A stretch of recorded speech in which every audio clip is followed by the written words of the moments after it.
Hi everybody, I'm Heather from Stamps by Judith and Heather, and welcome to our stamping techniques. Before I forget, don't forget to sign up for Rafflecopter and get signed up for your door prize. And I also wanted to remind you, if you like what we do, on Friday nights on our own Facebook page at 7:30 Central Standard Time for the foreseeable future, we have videos, live videos where you can jump on, send your questions. My son Nathan is behind the camera. He's the cameraman. Dave would normally be on his computer, and we can interact with you there. So if you like what you see, join us there. But thanks for joining us today. What I want to show you is kind of interactive stamping. And normally these are hanging up behind me, but these are all made with stamps. Very similar techniques, just a few different stamps. I mean, I could just keep going. I have hundreds of these around. Different techniques, well, I should say same technique, different stamps, gives them all a very unique look. So I wanted to show you those. And interactive stamping is where you can use one stamp to create more than one look. So I'm using some copy paper. It's HP, I don't remember, 26 bright, no, 24 pound 96 bright, I believe, or 22 pound 96 bright. It's at Sam's, but it's their HP. So I have my copy paper. And I'm going to start off with my first grade Valentine, fold it in half. And what I'm going to do is just kind of create sort of a half vase. So you got your little bulb to the bottom of the vase and then a skinny neck. So there's the interior. And this is a great technique if you have stamps that you really don't use anymore, you know, that weird melted clock face that you got a long time ago for that one project. Because what I'm going to do is use the stamp, this way, and use it to create and make a texture. So I grabbed a couple kind of bizarre little stamps, or not bizarre, but ones you wouldn't necessarily think of using with flowers. Here's my golf hat. This is C169. And I have my rainbow pad. What I'm going to do is, this is what my golf hat looks like. It's a little golf hat. But if I take my golf hat and start stamping it multiple times, over and over, it now just becomes a very interesting texture tool. So we're going to stamp like that.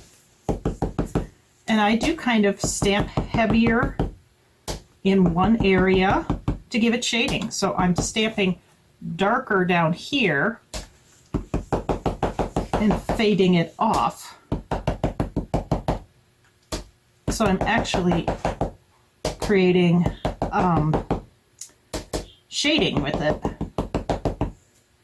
But I'm stamping it over and over and over, so you lose that it's actually the golf hat in there.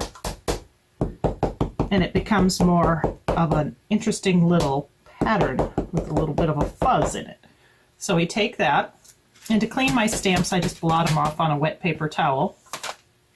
So you have this, and when you take it away, you have a really unique patterned vase. I mean, you can see little bits of the golf hat, but you probably really have to look at it to realize that it's still a golf hat at this point. Now, the tops of the flower, let me set that aside, can be all sorts of different things. Excuse me. This one is a geranium top. That's this guy. This one is also the geranium top. The geranium top is kind of my favorite. Like just about every one I have here is the geranium top. But here's one that's a couple stubbies, which are these dowels. But I have a couple different flowers here. I will use the geranium top, but not exclusively.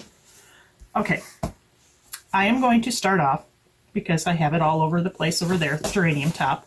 That's B90, or B80, excuse me. Stamp it in red.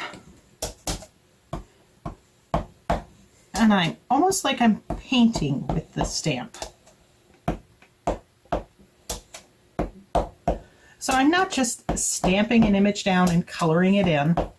I'm using the stamp to create something more. And then I'm going to put one down around the bottom. So we have our bright little geraniums. And then I want to make these look almost like they're painted a little bit more. So I'm just going to take my watercolor markers. These are Tombos, and just use corresponding colors. And just add some brighter little dashes in there. And I'm not going to give you specific colors because if you're stamping this, you may have stamped this in a pink rather than a red, and then you'd obviously not want red splotches added to it. You'd use a pink. So it's not a specific color, it's just whatever's similar.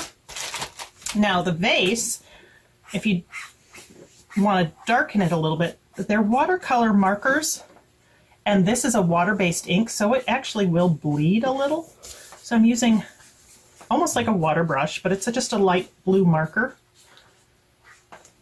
And just going around one side just to shade that edge. So again, just corresponding colors with whatever you stamped your vase. And the rainbow pads are great for stamping the vases, the Kaleidocolors and all sorts of different families, because then you get the multiple colors in your vases. So here's my basic color. I'm going to grab a hunter green ink and my fade out leaf. This is D126.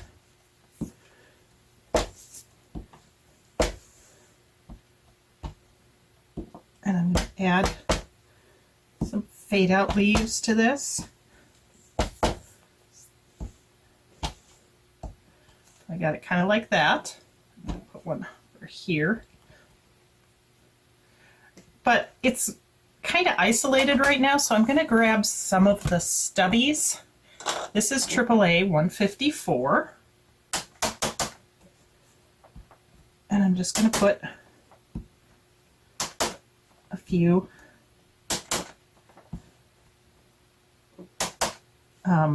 other flowers tucked in my vase.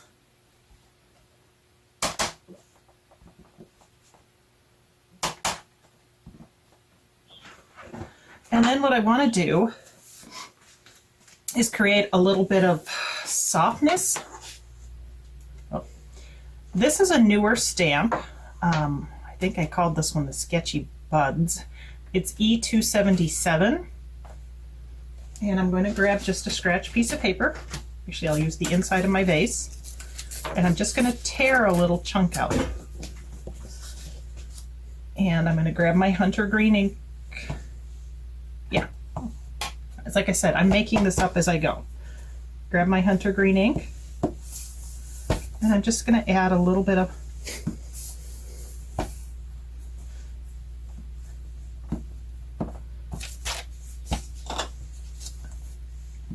hunter green, just to add some softness.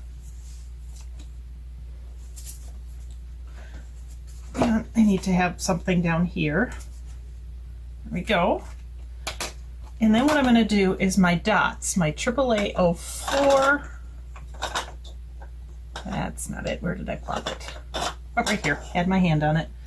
In blue.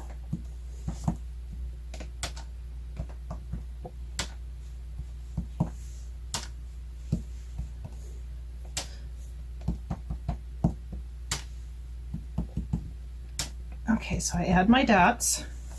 And I'm going to come in with a soft brown marker. Just want to make sure it's not floating. Put some ground underneath. And then I'm going to take my fine line pilot pen. I usually use a V5 or a V7. And I'm just going to do a little double line And I'm not following the edge of my vase perfectly.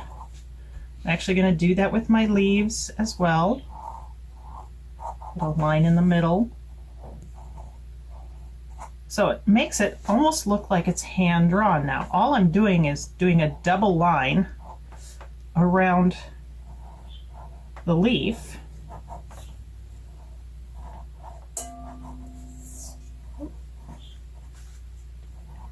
And I apologize if I sneeze. I have a sneeze coming. Don't sneeze on the card. I won't sneeze on the card. Okay. Now, one thing I don't care for right now is my leaves are all the same color. So I'm going to come in with my 192 Tombow and add a little bit of green, and I like that better. So this evolves and changes. You're not always locked into it being the same thing. So there's vase number 1. Now, instead of a vase, I had, oh, here it is. I cut out a flower pot. Yep, it's just that. And I'm going to take, in this case, my weird, there we go. My weird focus nose mask. Oops. And I'm going to grab a brown rainbow ink pad because I want kind of terracotta color. And I'm going to start stamping my little weird nose mask in here. It's kind of an echo doing this.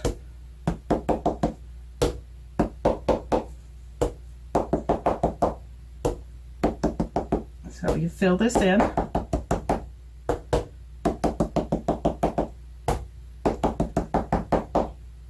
And if you get one that looks too much still like the nose and the face, then you just kind of go over it to obliterate that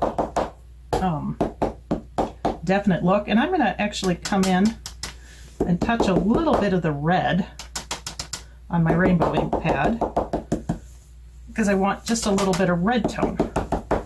You could use a sponge to do this if you wanted, but I like using a stamp because I get the texture.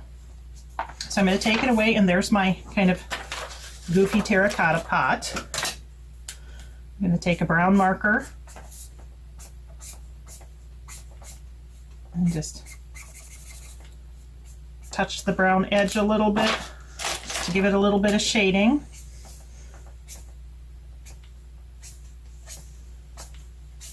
So I have the texture still, but now I have a little bit of shading. And then I'm going to come, this is a different leaf. This is my patterned leaf, my B126. I gotta keep track of time. This technique, you could just keep going and going. And what I'm going to do is, this is a flower, but there's, or a leaf, but there's nothing to say you can't turn your little terracotta pot into a pot full of poinsettias for Christmas.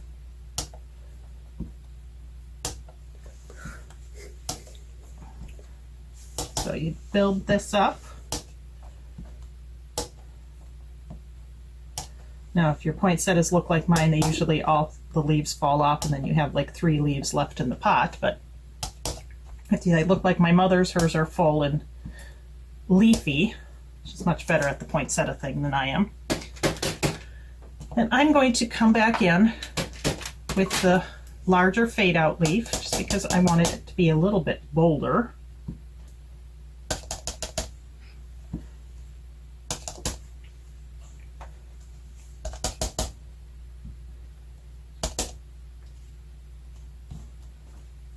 All right, we got that. And I'm going to take, that's the wrong red. Should have grabbed a pink. There we go, a soft pink. Just ignore the red. And you can just touch the edges of the leaves a little bit. And to make that one look like it doesn't stand out quite so much, I'll just do a couple that look like that. So I still have the pattern leaf, but I'm just taking a corresponding color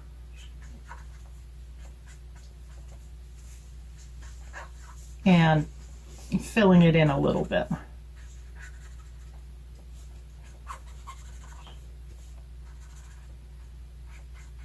And we have a lot of these kind of samples on our website that you can look at.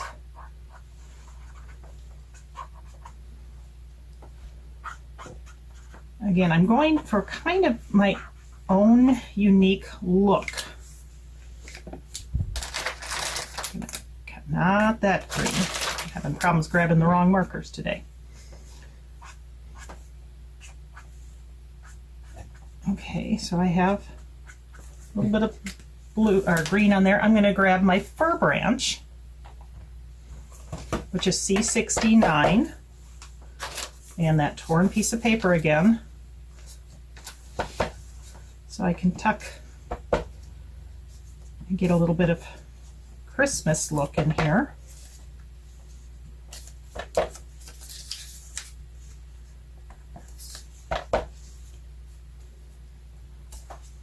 So you do that.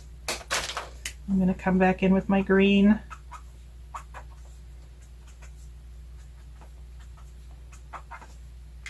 And a little bit of blue.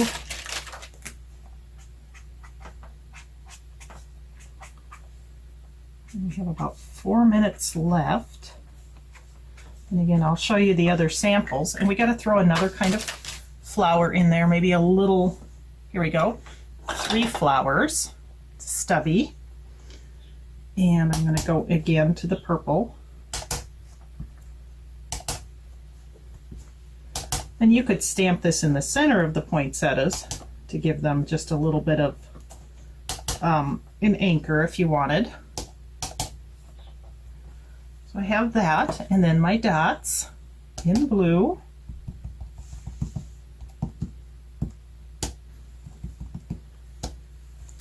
Could you stamp your stamps on the side? Your arm going in front of it is... Oh, okay. So that's the dots I'm using. Thank you, Nathan, for the reminder. And the 3 flowers. Sometimes I forget I'm left-handed and I cover everything. There are my 3 flowers.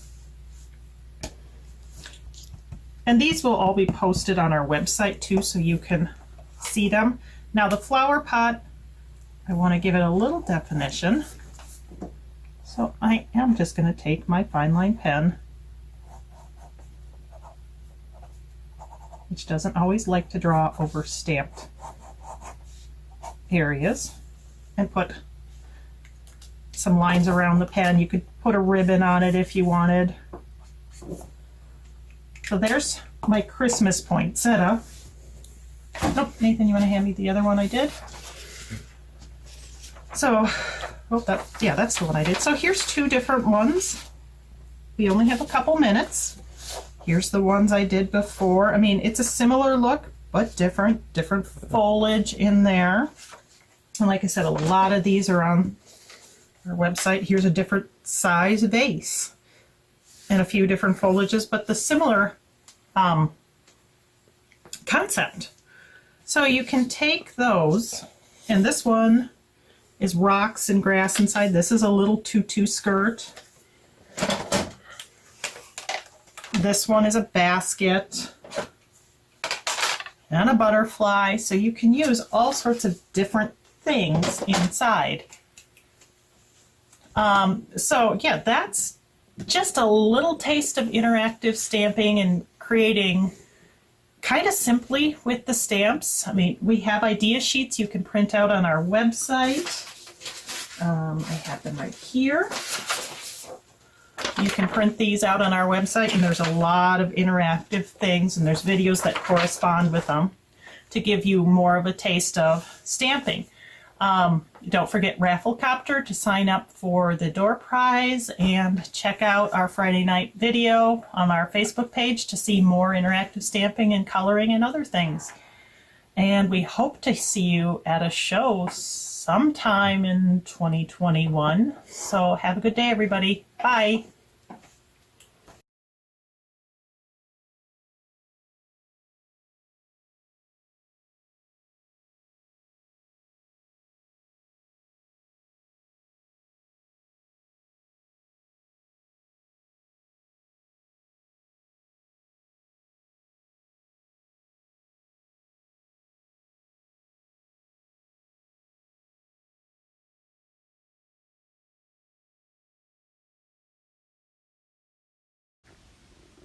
Hi, Cindy Crane here from Miniature Luxuries and Papers.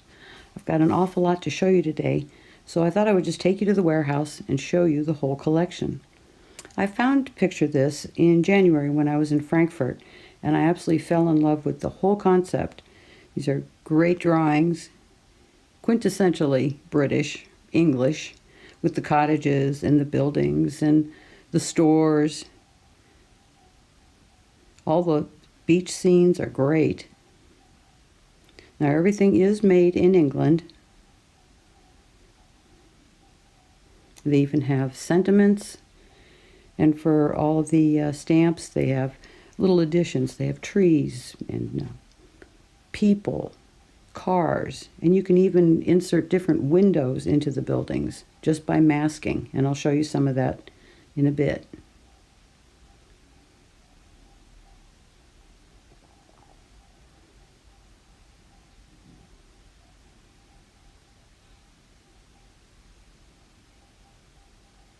And these are the two stamps we're going to use today. The Ferris wheel and the Roxy are just really fabulous. It's kind of like a Brighton Beach. So let's get started. So let's talk about some of the basics. The first thing I do when I get a new stamp is I just make a copy on a piece of paper. And make sure it's more like copy paper, because when you do the masking, you don't want too much height. And then what I do is just fussy cut around. And my favorite thing to do is to use a zig pen or the tack it over and over. And I put it on the back of it, let it dry, and then you've made your own sticky note. And then I just store it in my binder so it's ready to use. Okay, now for your supplies. And this is the time when you go through your stash and you find your favorite markers or pencils. Anything you haven't used in a while, just bring them out and then you can try them out on these stamps. For inks, I like to use Memento or Color Box. And it's important that you keep in mind that it's got to be a permanent ink so that you don't have any bleed when you start to color. You're going to need a pencil and an eraser, and this helps with your layout so that you can get your baseline and also mark in where your stamps are going to go before you start stamping. Now, I like to use the micron pens. I get them in different sizes because once you stamp, you may want to go back over some lines or add some detail, or actually in this case, in this stamp, you'll see that it ends and there isn't a fine line telling you where the end of the stamp is.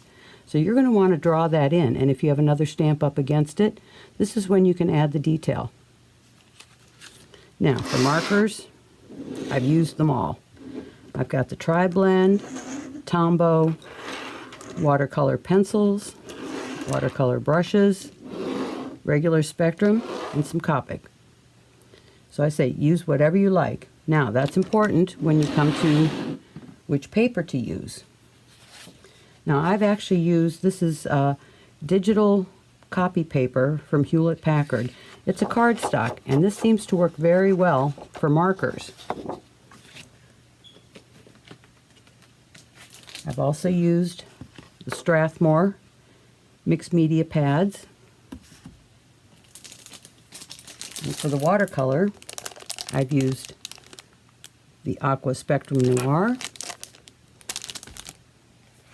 and also used the regular watercolor paper. And I like it in the large pad because then when you're doing your layouts, you can make them any size you like.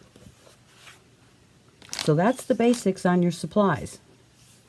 Now, the other thing is whether or not you're going to use a stamp platform. I prefer to do that. Now, when I'm doing the larger layouts, I had a problem with the other ones because they had a stopper, as you say, on either side. So I found this one, and this is from Couture Creations. So what happens here is when I have a longer layout, all I have to do is just put it in and then move it along when I'm stamping. So that helps a lot. Now, if you don't have this one, and you have, say, the stamp platform, I had a problem because, as I say, it's got the lip on it. So what I did is I simply took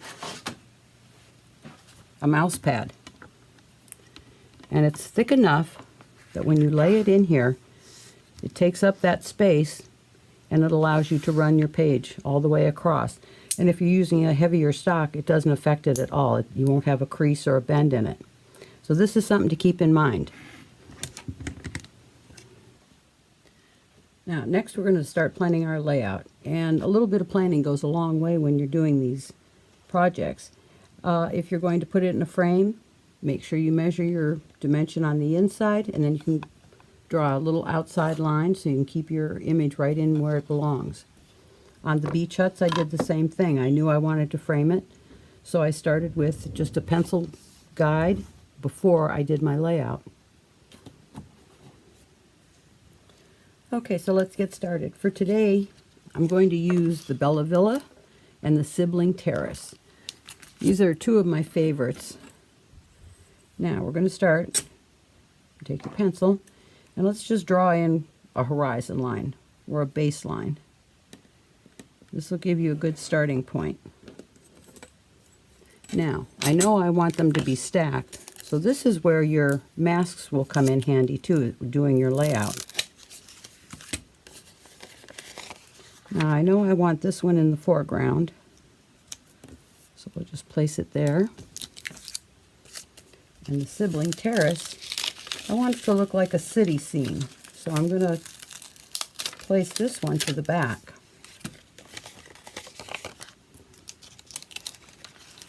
Now, you have to remember too, when you're dealing with things from front to back, you want to make sure you get your four objects to look like they are larger. So you don't want this up too high. You want it just peeking out from behind.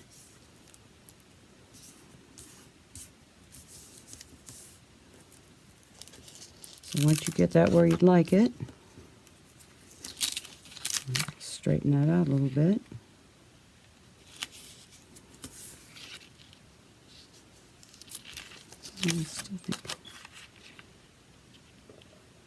And see, when your other objects come into play, you want to make sure that they're not overlapping. This just takes a little bit of play time. And that's all right. That's part of the fun of doing this. And I actually think I want that just a little bit lower. And watch out for that window.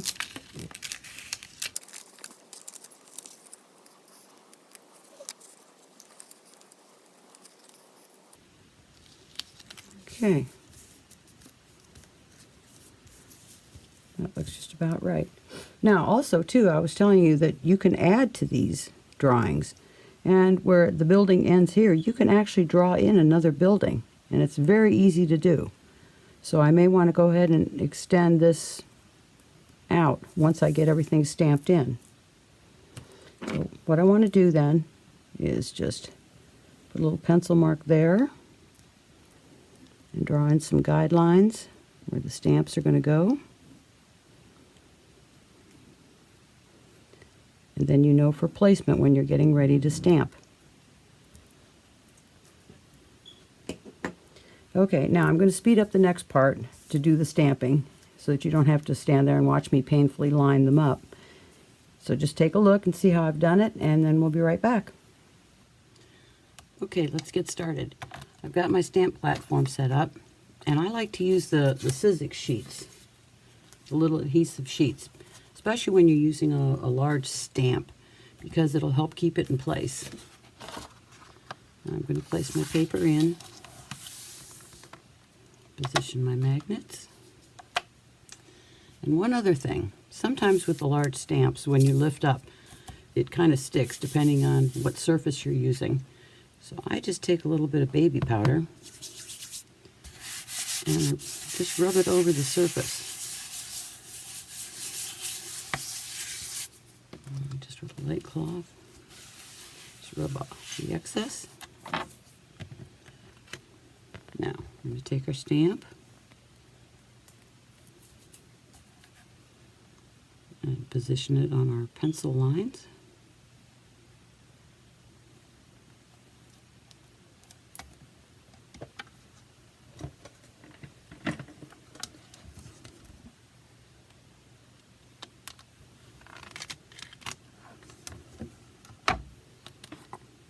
And ink up.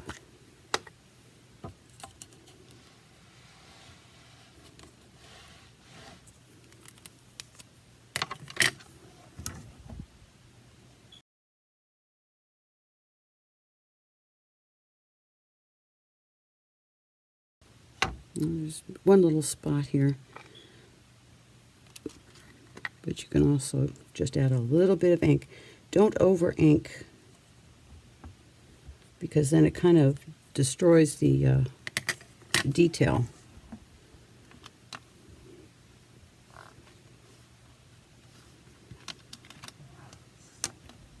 Okay, that looks pretty good.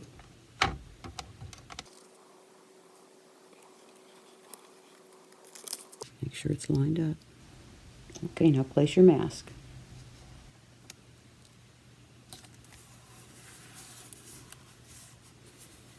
Okay. Then we're going to position the other stamp that you had marked.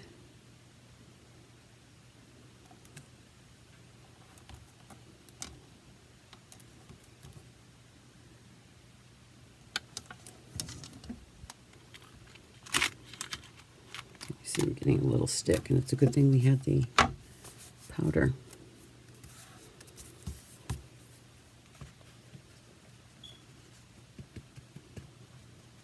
Just put a little powder on this.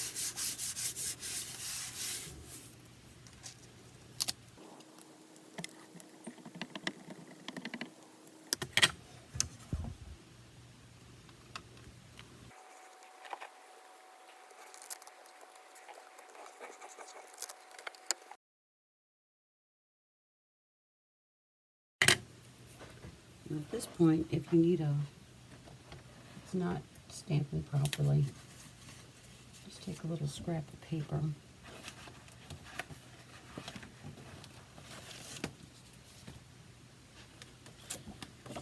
You can add a shim. Be careful when you're sliding it in, since you've got the sticky there.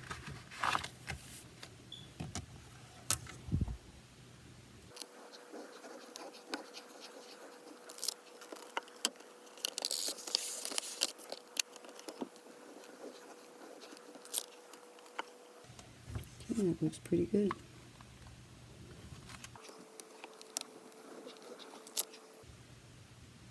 Okay.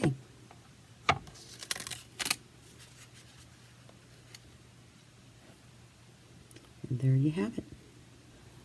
Okay, now's the time to make any adjustments, and then we're going to add the rest of the buildings. As I showed you, it kind of cut off there, so now you can make your own however you'd like. The other thing too is I made a copy of the background stamp so I can double check the details, and if I want to draw anything in, I use this as a guide. Now I've selected a pen that matches the line width, and just start drawing.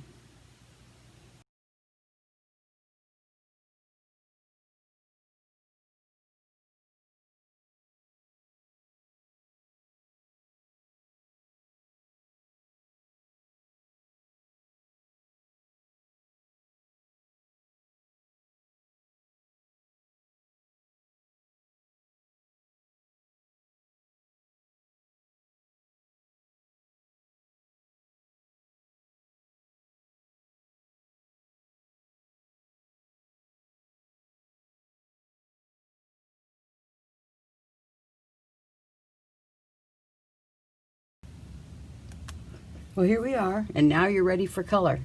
Let me show you one that I've done previously to give you an idea of what you can do with the drawing and fitting the pieces together. This will give you a much better idea. This was one stamp, And then this was another, and I added a little piece of the building behind here. And this whole section right here, I drew in. So you really can't tell. This wharf scene, this light post and the fence, this was one stamp. Now the boats, obviously now I did these to come to the forefront. So I did the masking, but this whole bridge, I drew in. This whole arch and the clouds, I drew in with pen and ink. You can add the water. So really, once you take a look at the stamps and see how they're drawn, you can modify them any way you like. And that's part of the creativity. This is why you're not stuck with this is the stamp and this is the way you have to do it. Well, in the interest of time, I just went ahead and colored in my stamped image. But I wanted to show you something now, because here you are with a beautiful scene, but what do you do with the background? Now, I used markers for the buildings, but when I went to do the background, sometimes it's hard with markers, you know, it leaves stroke marks and everything, but I just wanted to give it a nice glow. So what I did, and here's one that I stamped previously, I just went back in and I took my masks, placed them back down, and then I took some distress ink and a brush, and then just lightly started building up the skyline.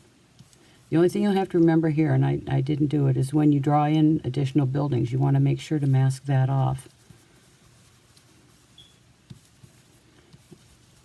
And there's no reason why you can't combine mediums. You can combine your markers with watercolor pencils or anything else. So just go on over. And then when you lift it off, you have a real nice shaded background. I think that looks pretty good.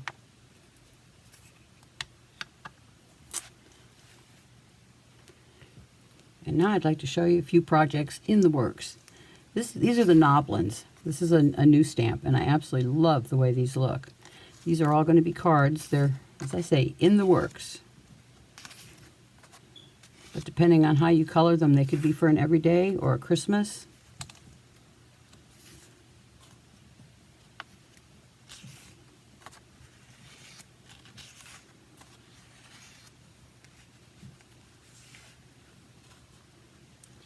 Now, and don't be limited by the color palette. You don't have to make everything realistic.